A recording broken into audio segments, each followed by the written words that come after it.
వంటిది పరమాత్మ స్వరూపం. మహాభారతం మీద ఉన్న పద్యము పాటన ఉందో పాడతావా? కృష్ణ వాసుదేవ కేశవ పరమాత్మ అప్రమేయ వరద హరిముకుంద మిమ్ము చూడగంటి మీ కృప కనుగొంటి అఖిల సౌఖ్య పదవి లందగంటి.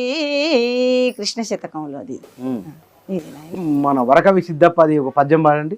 భ్రమరంబు చేబూని పచ్చ పురుగుని తెచ్చి తన గోటి అందుంచి ధనులు పోసి తన రూపమును చేసుకొని దాత్రిలోనున్నట్టి అవని లోపల గురువులైన వారు తన శిష్యునకు విద్య దారబోసి తనంతటి వారిని చేసి తారకము చూపి అతడే గురుమూర్తి ఓ నరుడుగాడటువంటి గురుడు దొరకగా ఓడు భూమిలోన గురుతుగనినా వేల గురువులు గలరు వ్యభిచారులు వీరు గురువులు గారు నీ